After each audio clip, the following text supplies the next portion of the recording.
My name is Steve Budakian, and on behalf of the Mera Group, I want to thank you for joining us this morning for this webinar. I want to give a special welcome to those of you I've worked with over the past years when I owned Coco Budakian and Sons Rugs. I sold Coco Budakian and Sons with the name in 2008, and in 2005, I formed the Mera Group in partnership with Sai Mahfouz. I know that many of you have also worked with Sai as well. He is the president of Persian Rug Galleries in Nashua, New Hampshire. Both Sai and I are rug guys.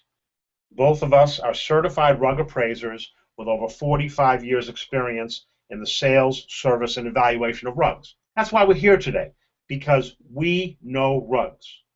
We know what they're worth, we know how to clean them and how to restore them. But the reason why we're presenting this is because, more importantly, we understand what steps are reasonable on each rug claim and know how to provide a professional report. It's that professional report that makes a difference between the rug expert who sells rugs and the rug expert who is a professional appraiser.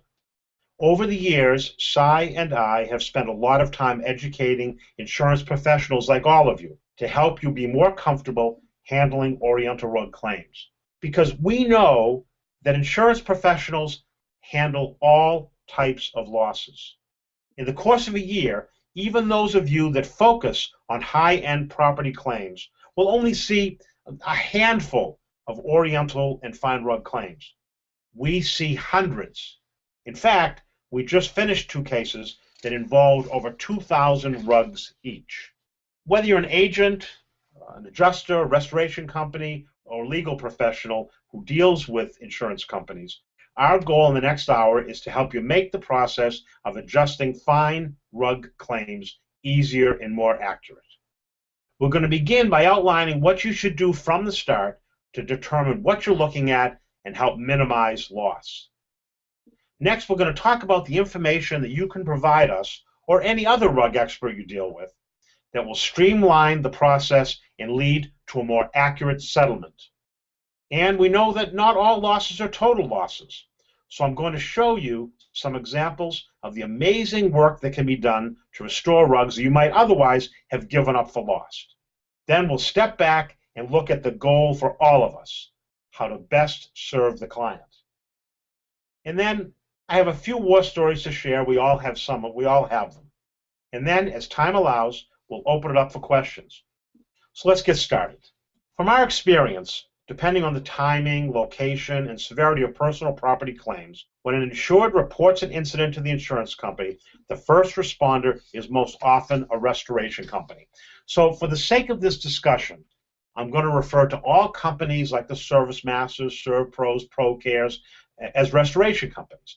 These companies are excellent at what they do, but they're generalists many times when it comes to fine items. So if they've picked up rugs that have suffered a loss, make sure they have expertise to properly clean and restore the rugs. Some of them have in-house expertise or even relationships with rug cleaning experts.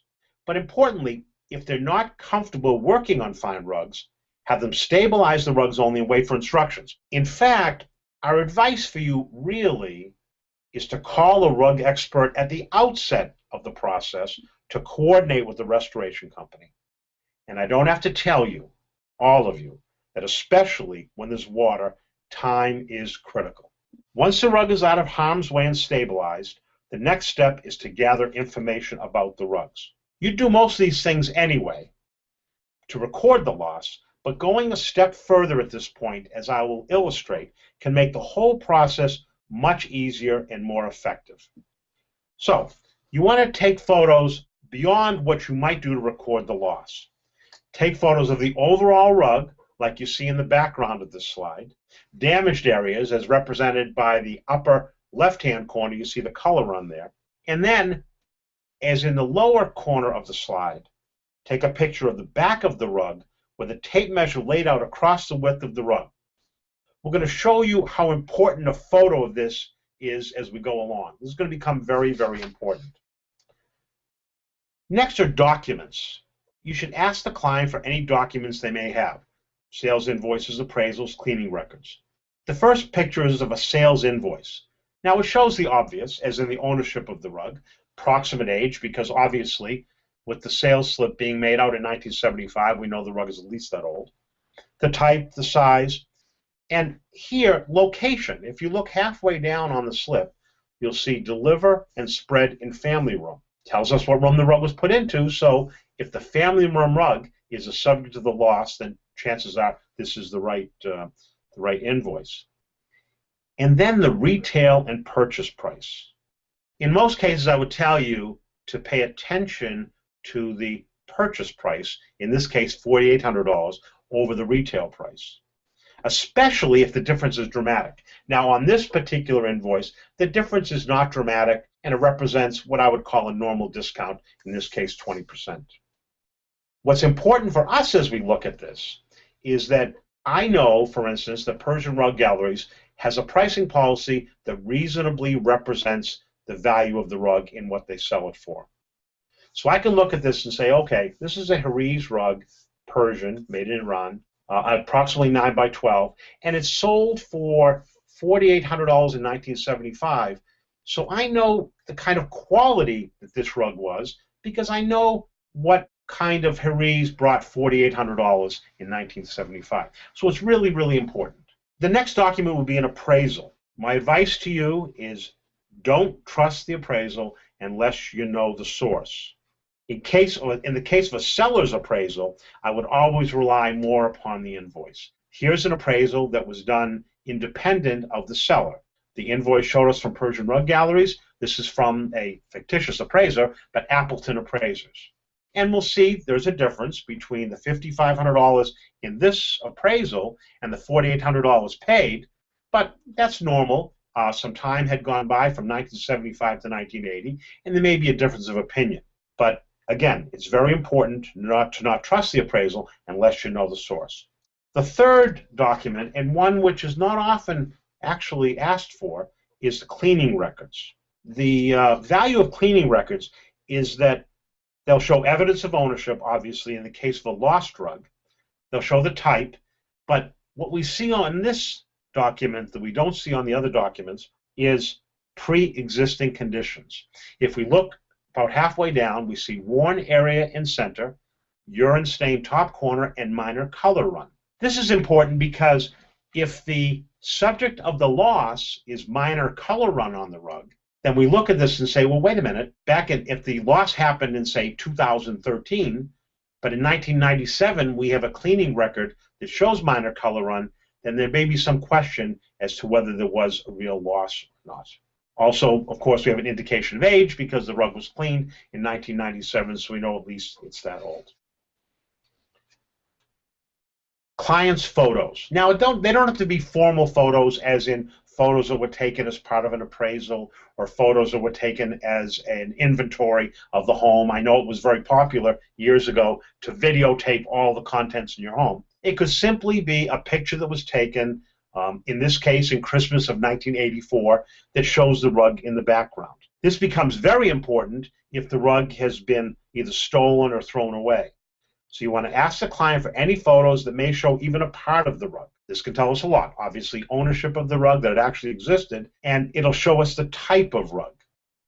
Now, in this particular case, we can also get an idea of the size of the rug because we can see the relative size of the border in relationship to the molding on the baseboard molding or the packages and so on, so we can approximate the size.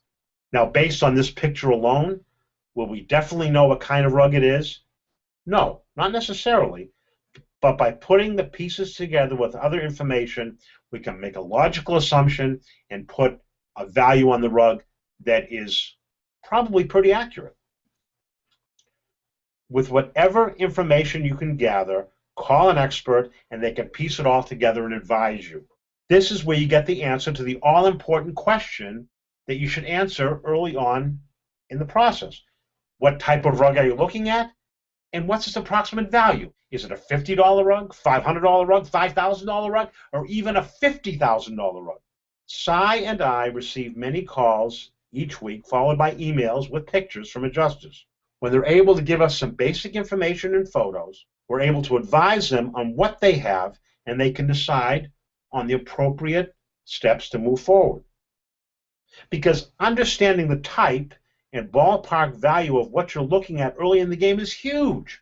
I mean, let's face it, you will handle a $10,000 claim differently than you'll handle a $1,000 claim. So getting the right photos and information out to an expert can make identifying the rugs, placing the value, and settling the claim so much easier for you.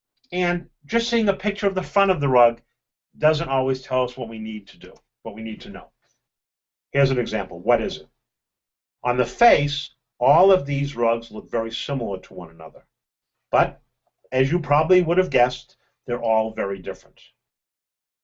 One is hand-knotted, machine-made, one's machine-made, and one's hand-tufted. And their retail replacement values are very different. They range from the hand-tufted rug at $1,950. This is, by the way, represented by a 9x12 rug, to a hand-knotted rug at $4,500. And again, as I failed to put on here, this is for a 9x12 rug.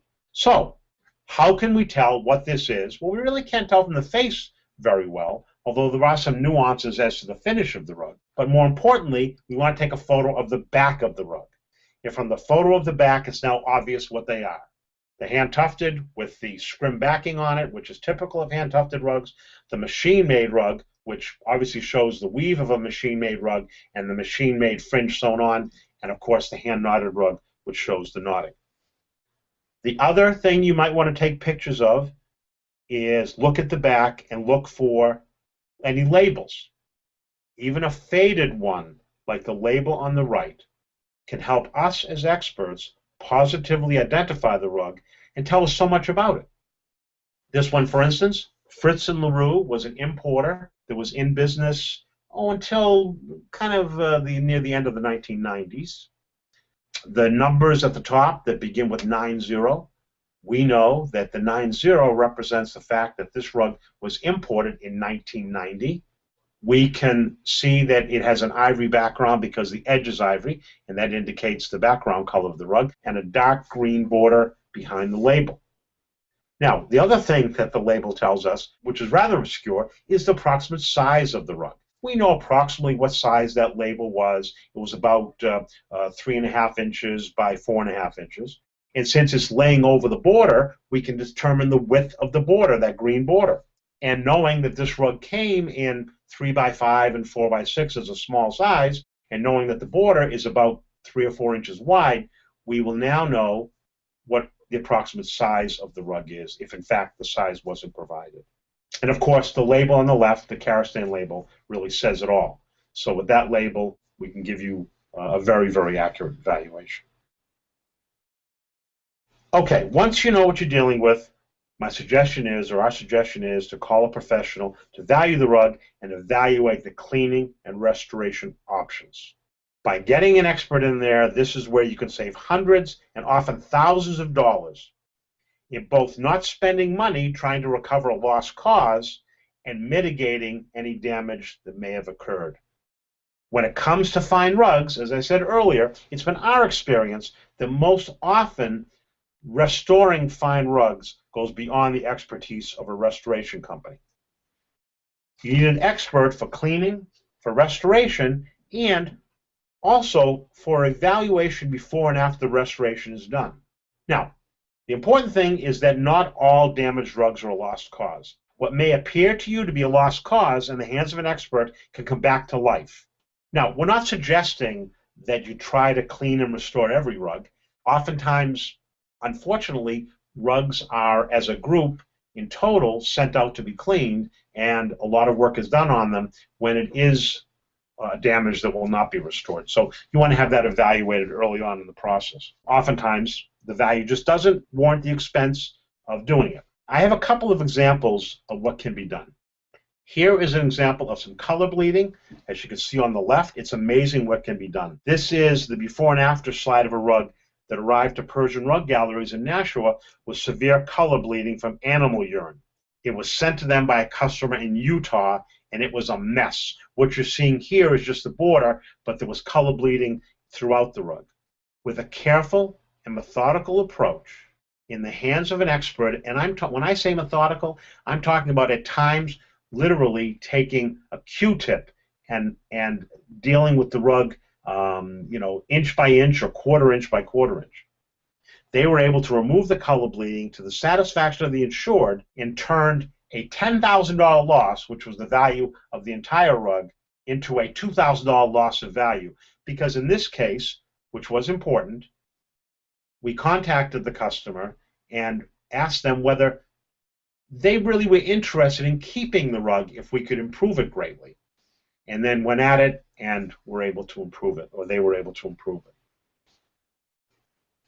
When it comes to restoration, with the resources that are available today, both here in this country and offshore facilities, the quality of work that can be done is astounding. Now, here's an example of two rugs that have been restored by Artisan Restoration Company. Although, one rug rather, that was restored. Although it's not part of an insurance claim, it clearly shows what amazing results can be achieved. This rug was actually a rug that was sent to Artisan, and it had been damaged and badly kind of darned up and repaired, and they were able to restore it and bring it back. Now, is this kind of work warranted on any kind of a rug that shows damage like this? Well, absolutely not, but a rug that has value, it is. This rug is a Kazakh, Caucasian piece, woven circa 1850, and in the restored condition, it's a rug about 4 feet by 8 feet. It's worth probably close to $10,000 or $15,000. So, and with the damage, was worth almost nothing. So it was worthwhile to restore it. Now, the important thing about restoration here is the intention was not to make the rug look brand new, but rather to restore it to a point that it looks like a rug from the 1850s that hadn't suffered this severe damage. And that's very important to note, because oftentimes a restorer will do more what we call repairing of the rug and will simply repile it, and it looks brand new. And that's not the intention, because it takes away the artistry of the piece. And just like removing the color run, being able to restore the damaged areas could significantly reduce the payout on a claim. Okay, so now we get to the professional report, which is really the end game and the purpose of all this effort. What is a professional report? What are the standards? What should you, the insurance professional who is driving the bus in this process, require and receive? Above all, an appraisal report needs to be impartial and objective. Unfortunately, this is where many appraisals fall down. An appraisal will show the value of the, will have a value of the rug and some of the other basic information, but behind it, they're just not impartial. They're done by dealers with an agenda oftentimes. It could be that they want to sell a replacement, or unfortunately, it could even be they want to make the original seller or appraiser of the rug look bad. There's absolutely no place for this in professional appraisal reports.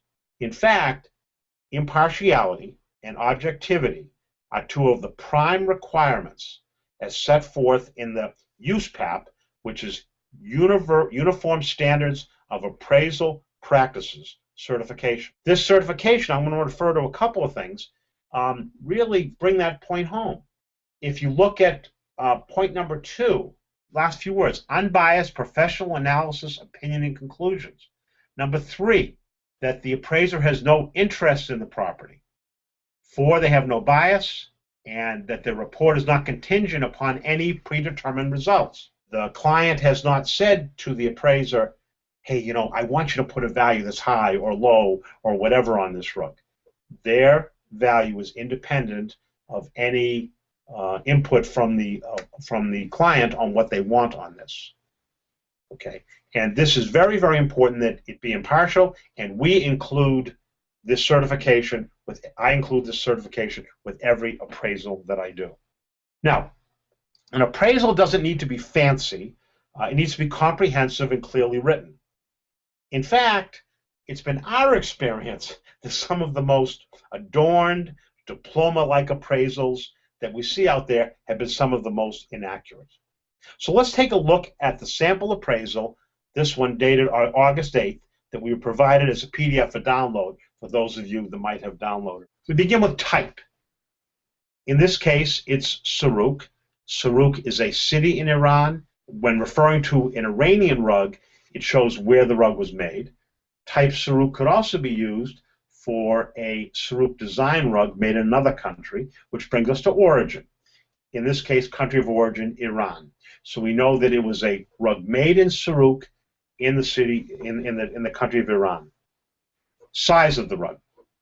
Important to note here that on Oriental rugs, the size on an appraisal will not include fringe. Age. The age does not need to be absolute. In this case, we wrote circa 1970. You might see an age that says mid-19th century as an example. And oftentimes, under age, what we will use is modern, rather than put down a particular age. And we use this term to avoid unnecessary disputes where it's a rug made fairly recently, and a more precise age has no impact on the value.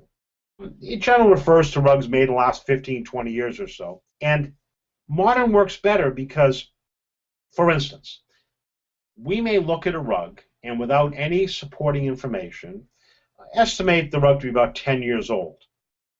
And then the insured looks at it and says, well, wait a minute, I purchased that rug 15 years ago, and on that basis they might dispute the appraisal. But it's really meaningless whether it was made 10 or 15 years ago. So to avoid that kind of dispute, we use modern, because the difference of 5 years really means nothing. Okay? And also, even if we look at a rug and we believe it to be literally new, we'll use modern in place of new for the same reason, because if we were to write new, the client or the insured may say, well, wait a minute, it's not new, I've had it for a year. Well, in this case, again, whether the rug is a year old or new really has no bearing, so we use modern to avoid kind of disputes. Then in description, you want the color, in this case, the field color and the border color. Quality, moderate quality woolen weave, which in this case means relative to Saruk's from 1970, woven in Iran, this one has a moderate quality wool and weave. And this may or may not include photos. Condition. On this particular appraisal, what was asked for was the condition, what we put in there is the condition before the damage to the best of our ability. In this case, they're overall very good pile. And then, in bold, we have the condition that we believe to be caused by, in this case, it was water damage, and significant color bleeding in the end borders. And then value.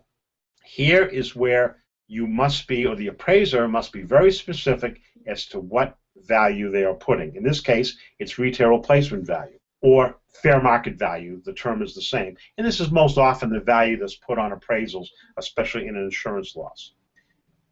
We define retail replacement value, or fair market value, as the amount that a prudent person or prudent people who are buying and selling the item or a comparable item in the open and competitive market without pressure of time would pay and sell the rug for. So it's what the rug would change hands for in an open and competitive market without pressure of time.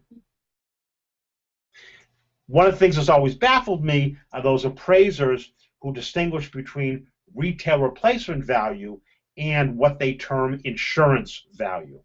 There is no such thing as insurance value. It's been explained to me by some appraisers as, oh, I put an insurance value that's higher than the actual retail replacement value because the insurance company is probably going to knock it down. Well, that's absurd and really has no place in a professional appraisal. A retail replacement value is the kind of value that you want. There should be no such thing as quote-unquote insurance value. Now, is retail replacement value always the value that's going to appear on appraisal? Well, no. Sometimes the person asking for the appraisal needs a report that gives salvage value, which is very different from a retail replacement value, or maybe in addition to retail replacement value. Salvage value is what a buyer will pay for an item, as is, where is, right away. Insurance companies will oftentimes ask for this because they may use it in an offer as a buyback option for the insured, where there is a before damage and an as is, or before damage, or a value of the piece without the damage that is given, and then the insurance company, in many cases, really doesn't want to own the rug. So what they'll do is they'll say, okay, what would a salvage value be for that rug? And they may offer that rug to the insured for that salvage value.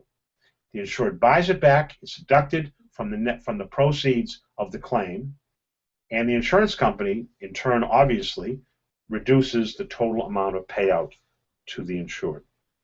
In cases involving rug dealers, depending on their coverage, you may require a wholesale replacement value, which is what a dealer would pay for the rug on the wholesale market to bring into their inventory, which obviously is significantly less in many cases than retail replacement value. And oftentimes in this case, we are asked to provide value before and after loss. Now, in all of these cases, as we figure the value that we put on the report, the actual cost, or what the client actually paid for the item, is not really the value that the appraisal is based on. It's information that can be helpful, as we looked at the original sales slip earlier when I saw that Hariz, sold by Persian Rug Galleries, was tagged as $6,000 and sold for $4,800. It helps me as an appraiser figure, okay, I know the general quality of that rug because in 1975, $4,800 Hariz was a certain quality. So it helped me, but it really is not directly related to the value that we put on the rug on the current appraisal. It should never be confused with retail replacement value or fair market value. So next up is the need for clarity and accuracy. As this appraisal does, the document must present the information in a format that can not only be used internally to help you determine a settlement, but also, if necessary, present to the client or their agents, including a public adjuster, or even to be used in a legal claim. Overall, with or without a photograph, the appraisal needs to paint a clear picture of the rug. Unfortunately, most appraisals, especially those that are used by the underwriting department of insurance companies to establish coverage, really fail to do that. So what happens is we are called upon to review an appraisal that was presented when coverage was established, and it doesn't have enough information on it for us to even draw any kind of conclusion. Let's say the rug has been stolen or the rug has been totally destroyed. So my point is that for any appraisal to have real value, another independent expert appraiser must be able to recreate that rug in their mind and form an opinion of value based solely on the information in that appraisal.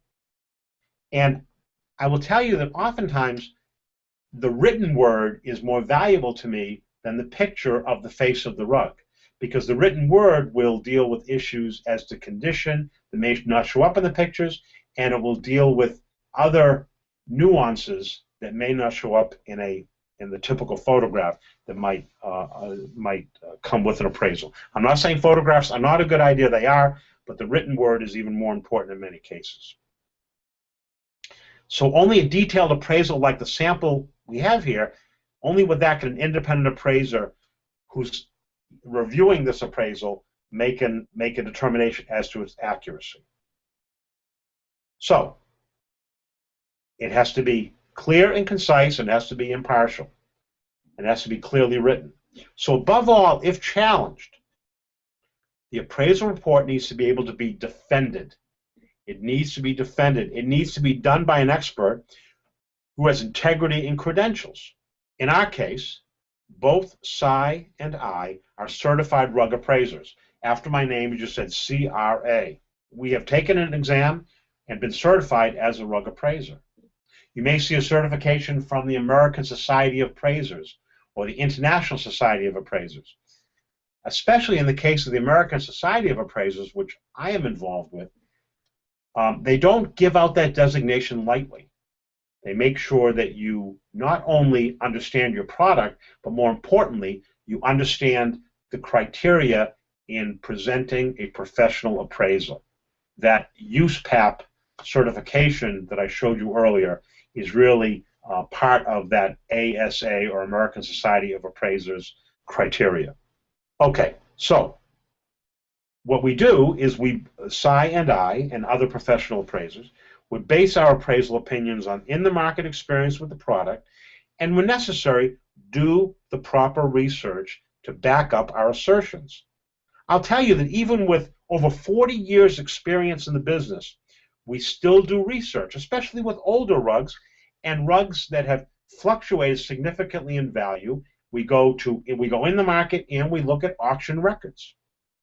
One of the things that I want to talk about here is really what has happened to the value of Oriental rugs in the past 25 or 30 years that's different than how the value was affected before that.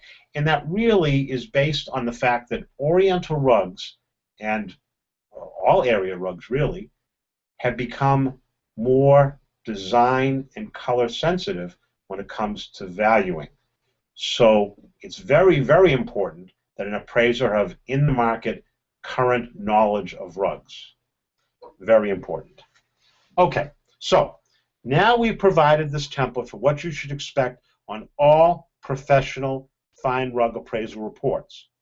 And I'll tell you that this information, or this approach, can be applied to all personal property claims.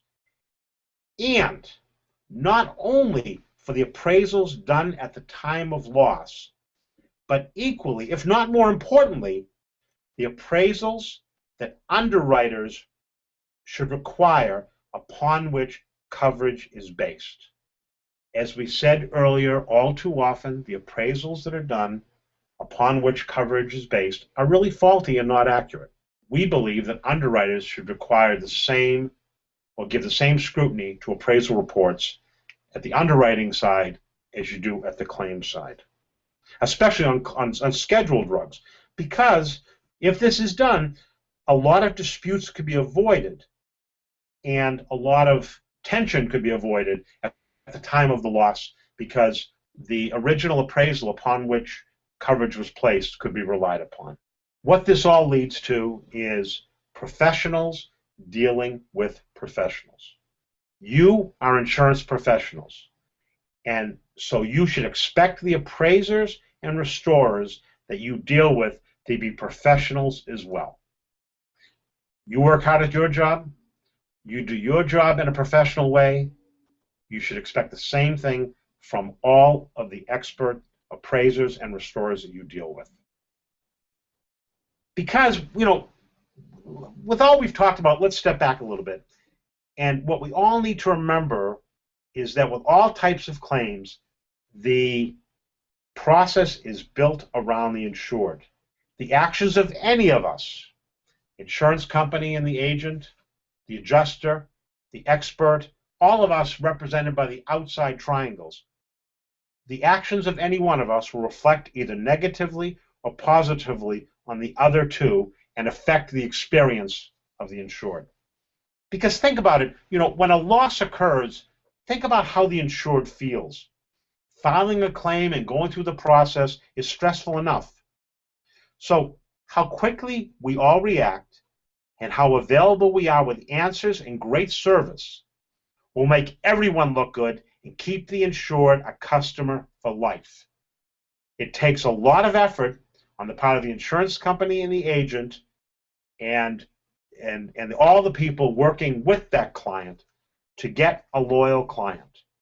We all need to work together not to lose that customer and to keep them a customer for life. Without the client, after all, we're all out of a job. Those of you who are Rotarians would know this, and I'll tell you the Rotarians have a four-way test that they strive to live by. And one of the underlying tenets is it fair to all concerned? Is it fair to all concerned?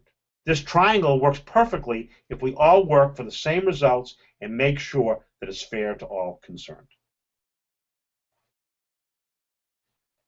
To wrap it up, before we go to questions, I'd like to briefly share a couple of war stories. Gosh knows we all have them. And the ones that I picked, we believe, illustrate how insurance professionals and experts working together can be successful.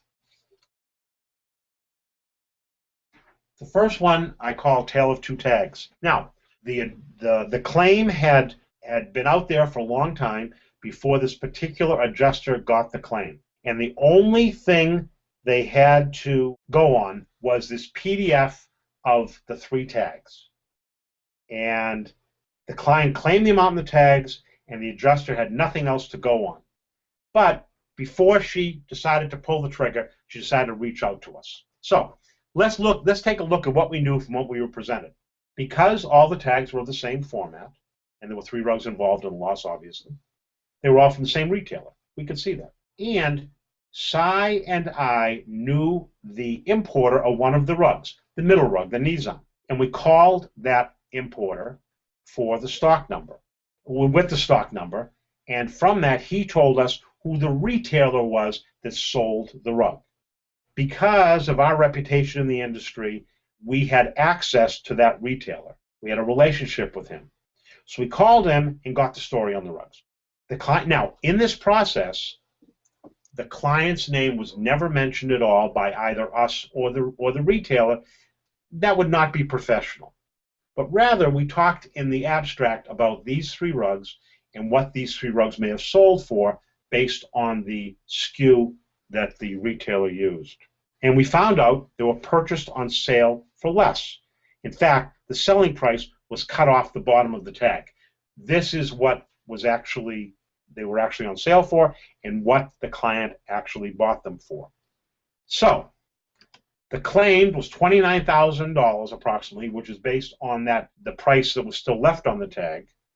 And from the information provided, and knowing these rugs and the type of rugs they were and talking to the retailer, we placed a replacement value of $14,000, which was obviously much closer to what the customer paid than what they claimed. And in the process, we saved the underwriter $15,000. So what it all boiled down to was not giving up. The adjuster who got this just wasn't ready to just settle it based on this, and knew that if they called on an expert, they called on the right person, they may get answers that will help them be more fair in settling the claim. And it all boiled down to the expert having years of experience and having the right contacts. I think this is the perfect example of what we call serendipity, and that is having the knowledge to recognize something when you see it and being able to carry it through. The next case is probably one of the most interesting cases that we have ever been involved in, and here's the case. There was a theft of 12 unusual, fine, and antique rugs from a high-end rug store. A handwritten inventory was submitted, and a surveillance camera with an obstructed view was mounted on a nearby building, and it documented the entire process of a Jeep driving up, breaking in, 2 guys breaking in, loading up the rugs into this SUV, and driving away in 2 minutes and 45 seconds. So our assignment was really in 2 parts. One was to place values on the rugs as they were, the types of rugs that were reported, place values on the rugs that were stolen. And 2, which was the more unique, was to determine whether the theft could be in fact accomplished in 2 minutes 45 seconds that was recorded on the surveillance camera. So for the first part, which is something that we do quite often, we reviewed all the purchase and inventory records, and then relying on our experience in the market, our experience selling rugs, our current in the market knowledge, and current auction records, we were able to confidently place replacement values of rugs of like kind and quality. The second part was, of course, a little more challenging, and what made this assignment, as I said, unique.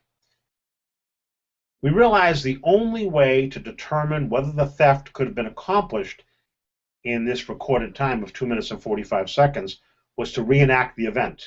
So, From evidence recorded at the time of the recorded the scene, we knew the size of the break of the glass as well as the make and model of the vehicle. We assembled a collection of 12 rugs that when rolled up and stacked as reported by the insured, were approximately the same size and weight as the rugs that were reported stolen. We set it all up. We had a Jeep Cherokee, a door that we could break a hole through. What we did is we took a door, we took a piece of plywood, drilled a hole in the middle of it and put a plastic sheet on it in a space about the same size as the door. And we had 12 similar rugs. We placed them the same distance from the door that was reported by the insured and went at it. Now, what were the results? Well, our evaluations of the 12 rugs, supported by the numerous examples and empirical data, did differ significantly from the amount claimed by the insured, and in fact was actually significantly less. But as far as the logistical question, we, Cy and I mean 2 middle-aged guys, ran the reenactment 3 times, from driving up to driving away. Each time it took less than 2 minutes and 45 seconds. And all of the rugs fit easily in the SUV. Now, unfortunately, like most cases we deal with, we don't really know the exact outcome, except we do know that it was settled a few weeks later. And honestly, it's cases like these that keep it fun and challenging. So, our approach to handling rug claims is the same approach that you should expect from every expert on every personal property claim that you deal with. And that is to partner with you to get the claim settled. So, if Oriental Rug Claims have you tied in knots, we can help. Feel free to call or email us anytime, and we'll get back to you right away.